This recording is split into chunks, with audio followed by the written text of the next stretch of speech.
नमस्कार साथियों, सभी को जय हिंद, वंदे मातरम। मैं गोविंद मालविया आपका स्वागत करता हूं।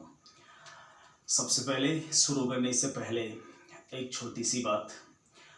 हम भारत के इतिहास का समग्र अध्ययन यानी संपूर्ण अध्ययन की सीरीज चला रहे हैं। ये बात उनके लिए मैं कह रहा हूं जो पहली बार इस वीडियो पर हैं, और जो रेगुलर वीडियो देख रहे हैं उनको अच्छी तरह से पता है कि हम भारत के इतिहास की लगातार एक सीरीज, संपूर्ण इतिहास की सीरीज चला रहे हैं, जिसमें छोटे से छोटे लेवल के एग्जाम से लगाकर बड़े से बड़े लेवल के एग्जाम की सारी एक एक बारीकी देख रहे हैं। हमने सबसे पहले सभ्यताओं की बात की। सभ्यताओं में सबसे पहले पाषाण काल से शुरू किया था, और उसके बाद में सिंधु घाटी सभ्यता, फिर वैदिक सभ्यता, फिर मौर्य काल की चर्चा हम कर रहे हैं। अगर आप पहली बार इस वीडियो पे हैं तो आपको बेहतर अगर समझना है तो आप क्रमबद्ध तरीके से सीरीज वाइज समझें। आप प्लेलिस्ट में जाइए और प्लेलिस्ट में आपको सारे वीडियो मिल जाएंगे। चलिए, अगर आप पहली बार इस वीडियो पर हैं तो भी मैं पूरी कोशिश करूंगा कि आपको बेहतर समझ में आ पाए। चलिए शुरू कर लेते हैं। देखिए, हम पढ़ना चाह रहे हैं मौर्य साम्राज्य का ही नहीं, प्राचीन भारत का सबसे महत्वपूर्ण टॉपिक। मैं बता दूं, इसका आना एग्जाम में तय है। एक सवाल फाइनल है, और जब भी आएगा तो मिलान करने से रिलेटेड आएगा। एक मौर्यकालीन पद दिए जाएंगे, दूसरी ओर जो है उस पद का अर्थ पूछा जाएगा आपको। ठीक है, तो चलिए शुरू कर लेते हैं। मौर्य प्रशासन। देखिए, मौर्य प्रशासन का जो वर्णन है, यानी इससे संबंधित जो प्रमाण है, वह कौटिल्य की पुस्तक अर्थशास्त्र में मिलता है। ठीक है, अर्थशास्त्र में मौर्य साम्राज्य से संबंधित, मौर्य प्रशासन से रिलेटेड जो है हमें एविडेंस मिलता है, प्रमाण मिलता है, हमें जानकारी मिलती है। देखिए, मौर्य प्रशासन में सबसे बड़ा जो पद होता था, ठीक है, जो सबसे बड़ी इकाई होती थी, वह होता था नो डाउट साम्राज्य, क्योंकि हम क्या बोलते हैं, मौर्य साम्राज्य। और उस पद का जो मुखिया होता था वह कहलाता था सम्राट। लेकिन कहीं कहीं पर उसको देवानाम प्रिय, देवानाम प्रिय, प्रिय दशानाम भी कहा जाता है। शायद मौर्य साम्राज्य में राजाओं को ये कहा जाता था देवानाम प्रिय प्रिय दशानाम। आपको पता होगा, मैं बता चुका हूं, ये अशोक की उपाधि थी। लेकिन थोड़ा ठहरिए, सिर्फ अशोक की उपाधि नहीं थी, दशरथ की भी उपाधि थी। तो एग्जामिनेशन बोर्ड इसी तरह की चालाकियां करता है कि सबको पता है कि यह उपाधि अशोक की है, तो जरूरी नहीं कि ऑप्शंस में वो अशोक डाले, दशरथ भी डाले तो आप कर सकते हैं।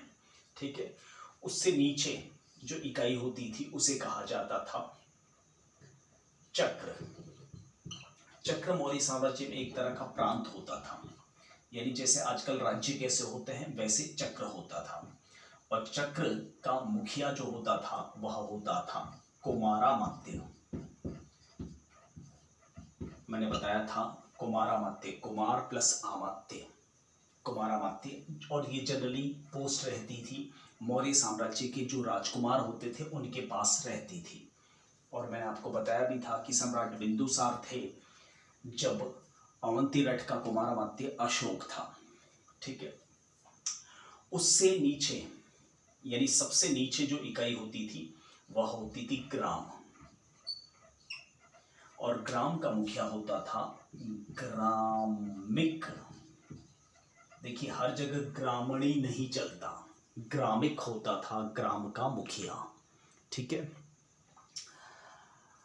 अब बात कर लेते हैं ग्राम से ऊपर कौन सी इकाई थी। ग्राम से ऊपर 100 गांवों का समूह। देखिए, ग्राम का मुखिया ग्रामिक मौर्य साम्राज्य में होता था, ग्राम का मुखिया ग्रामणी आर्य काल में होता था। 100 गांवों का एक समूह कहलाता था संग्रहण। ठीक है, 200 गांवों का समूह कहलाता था खारवटक और 400 गांवों का समूह कहलाता था। द्रोणमुख और 800 गांवों का समूह कहलाता था स्थानक। और एक स्थानक 10 स्थानक मिलके एक चक्र बनता था। तो ये वाले शब्द पूछे जा सकते हैं, सीधा सा उठा के पूछ ले कि मौर्य साम्राज्य में संग्रहण क्या था, तो आपका उत्तर होगा मौर्य प्रशासन की एक इकाई हुआ करती थी जिसमें 100 गांव आते थे। ठीक है, तो इस तरह से पूछा जा सकता है। इनके पदाधिकारी कौन होते थे ये चाणक्य ने नहीं लिखा है अर्थशास्त्र में। ठीक है, तो एक बार यहां से आप अपना स्क्रीनशॉट ले सकते हैं। चलिए अब बात कर लेते हैं कुछ और चीजों की। देखिए, कौटिल्य ने अपनी पुस्तक अर्थशास्त्र में मौर्य साम्राज्य के 7 आय शरीर बताए हैं। आय शरीर यानी 7 इनकम के सोर्सेज। ठीक है,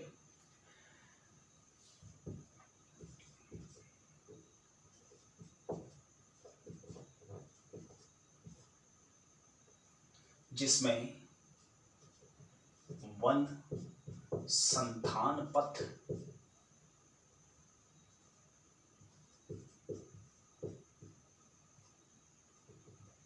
हाट यानी बाजार,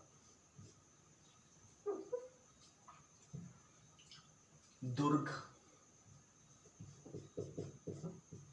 ब्रिज,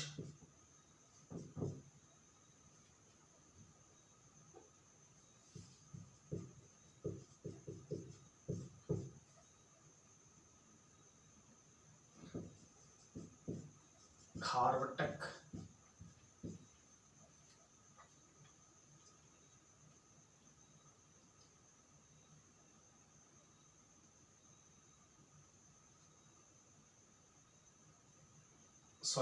खान,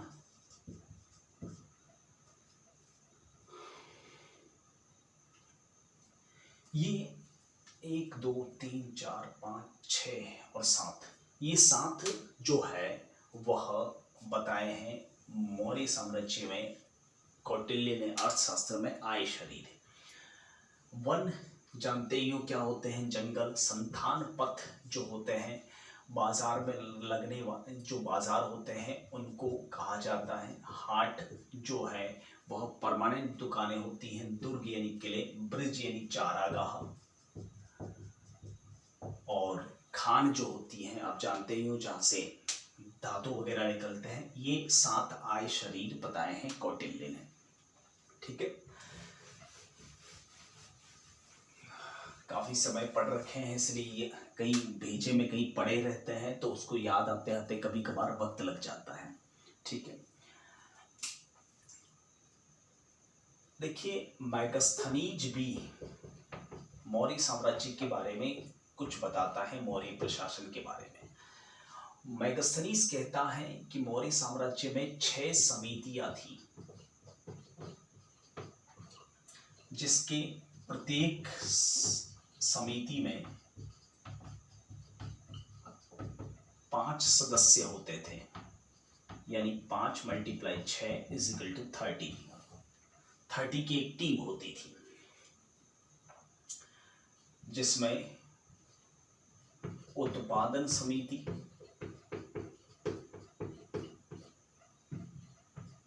विदेश समिति,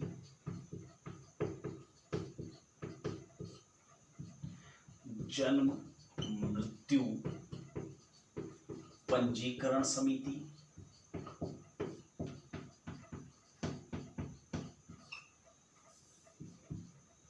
व्यापार समिति,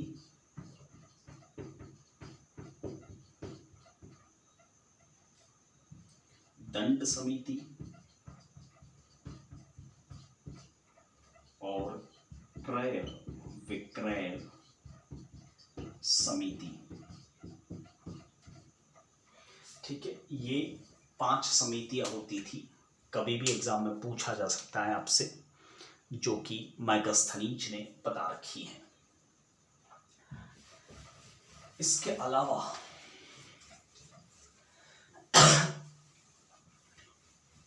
मैगस्थनीज ने समाज के, मैगस्थनीज की पुस्तक आप जानते हो, इंडिका, समाज के, मौर्य समाज के 7 भाग बताए हैं। ठीक है, दार्शनिक, किसान, सैनिक, पशुपालन, पशुपालक, न्यायाधीश और पार्षद यानी मंत्री।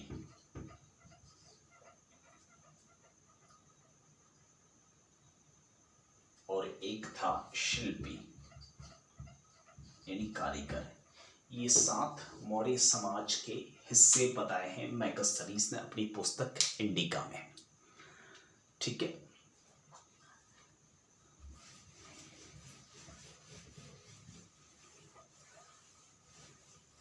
देखिए, कौटिल्य अर्थात चाणक्य ने मौर्य साम्राज्य में,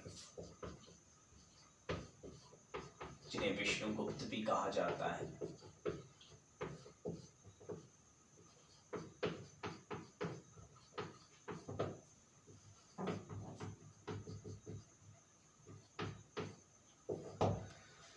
मौर्य साम्राज्य में 18 तीर्थ बताए हैं।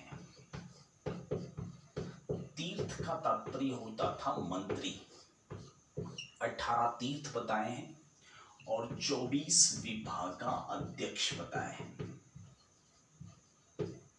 24 विभागों के अध्यक्ष और 18 तीर्थ बताए हैं। सीधा सवाल फेंक सकते हैं आपके सामने कि मौर्य साम्राज्य में तीर्थ किसे कहा जाता था, तो आपका उत्तर होगा मंत्रियों को। ठीक है, अब ये 18 तीर्थ कौन कौन से थे, सारे याद रखने की जरूरत नहीं है, मेन एग्जाम में पूछे जाते हैं।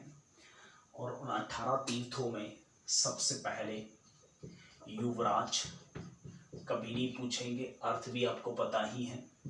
पुरोहित नहीं पूछेंगे आपसे। इसके अलावा संग्रहीता, सन्निधाता,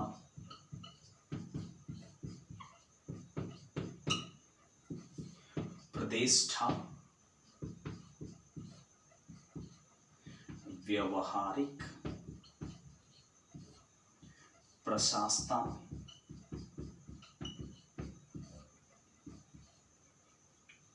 दुर्गपाल,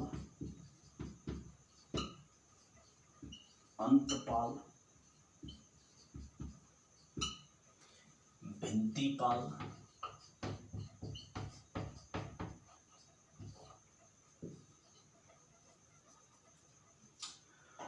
दौवारिक।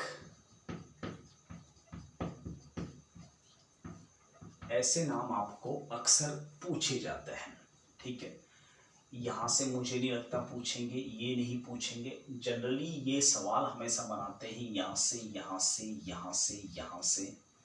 इनको भी शायद नहीं पूछेंगे क्योंकि आप शब्द पकड़ सकते हो आराम से, और अगर पूछ भी ले तो आप इतने याद नहीं कर पाओगे।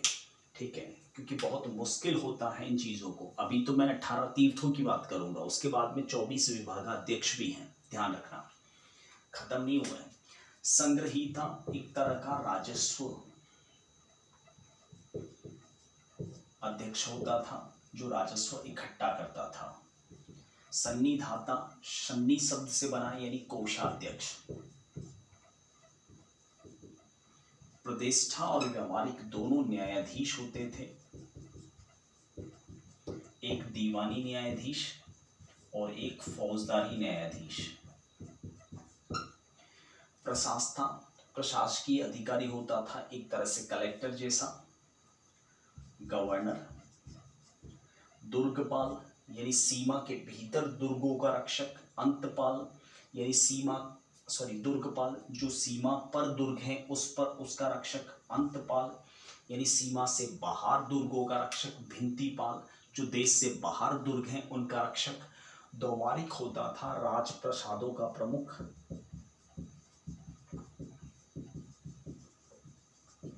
तो ये कुछ विशेष हैं जो आपको पूछते हैं अक्सर, वहां से ही आप पकड़ें तो चलेगा, बाकी अंट संट याद करने की कोशिश ना करें।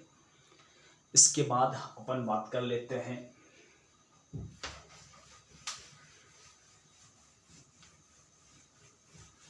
चौबीस विभागाध्यक्षों की। 24 विभागाध्यक्ष।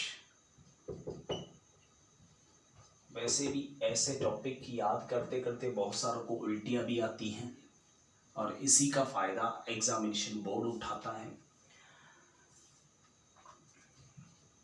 पन्याध्यक्ष, रुपयाध्यक्ष, गोअध्यक्ष। कौन सा आपको देना है कौन सा नहीं देना है वो मैं बाद में डिसाइड करूंगा। सीताध्यक्ष, सूनाध्यक्ष,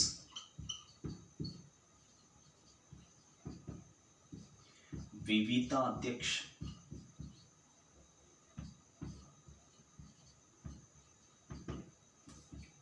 पत्तनाध्यक्ष,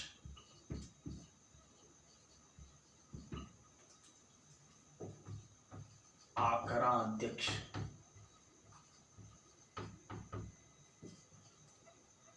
गणिका अध्यक्ष, सूराध्यक्ष, मुद्रा अध्यक्ष,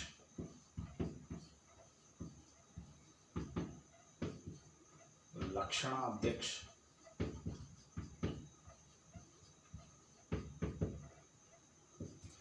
कुप्याध्यक्ष। शायद आप भी सोच रहे होंगे कि इतना कैसे याद रखेंगे, ठीक है। मयाध्यक्ष, पीला अध्यक्ष,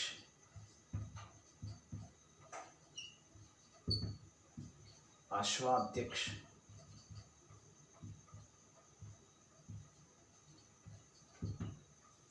काफी है, उल्टी तो नहीं हो रही है, कोई दिक्कत नहीं। आपका काम आसान कर लेता हूँ। बार बार ये यहाँ से पूछते हैं, बार बार यहाँ से पूछते हैं, ये इसका भी पूछा जा सकता है, इसका भी पूछा जा सकता है। जो मैंने गोले लगाए वो याद करने की कोशिश करना, अंट संट रटोगे फायदा नहीं मिलेगा। और फिर भी अगर कोशिश करते हो तो कर लो, मुझे क्या दिक्कत है, मैं तो सारों का अर्थ बता दूंगा, ठीक है। लेकिन मुझे नहीं लगता कि इतने काम के भी हैं। मुद्रा अध्यक्ष और लक्षणाध्यक्ष जरूर याद रखिएगा आप। बाकियों का तो मैं अर्थ से ही अर्थ निकाल दूंगा, बाकी इनमें थोड़ी दिक्कत होती है। देखिए, मौर्य काल में पण एक व्यापार की इकाई थी, तो इसका मतलब यह व्यापार प्रमुख था। रुपयाध्यक्ष रूप से बना है, यानी श्रृंगार सामग्री का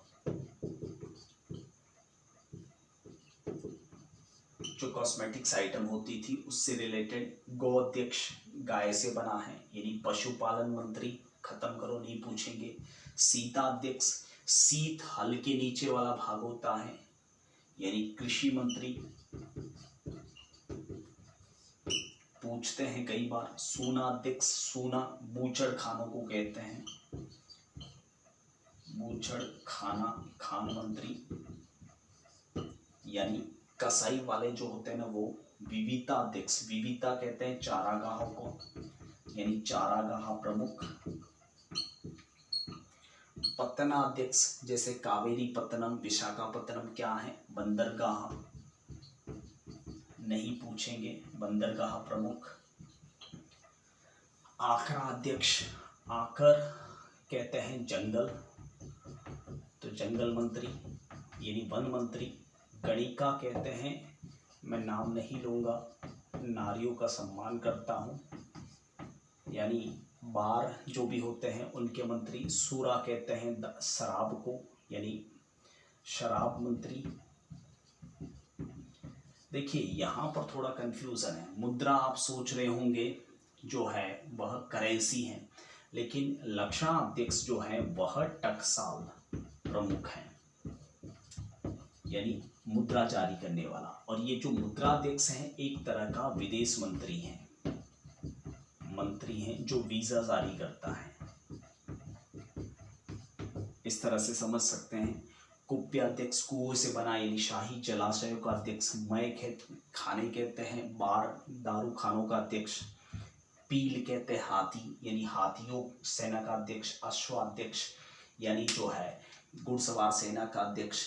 प्रासादाध्यक्ष यानी राजमहलों का प्रमुख। इस तरह से इनमें से जो मैंने गोले लगाए हैं वो करोगे तो बेहतर हैं, बाकी सारे आप बोलोगे तो मैं तो सारे बता दूंगा, लेकिन ये कुछ मैंने आपके सामने जो इम्पोर्टेंट, जो हमेशा मुझे लगता है कि वहाँ से फंसाते हैं, वो मैंने आपके सामने रखे हैं। तो ये थे मौर्यकालीन प्रशासन के कुछ मंत्री जो चाणक्य ने लिखे हैं। ठीक है, फिलहाल इस वीडियो में इतना ही। इसलिए तो मैं वीडियो सीरीज में लंबे लंबे वीडियो नहीं बनाता, क्योंकि ऐसी वीडियो देख के नो डाउट चिंता तो होगी। ठीक है, और आपको क्या, सबको होती है, मुझे भी स्टार्टिंग में होती थी। तो फिलहाल मैं आपसे विदा लेना चाहूँगा, अगले वीडियो में मिलूँगा, मौर्योत्तर काल के बारे में बात करूँगा। तब तक के लिए जय हिंद, वंदे मातरम, थैंक यू।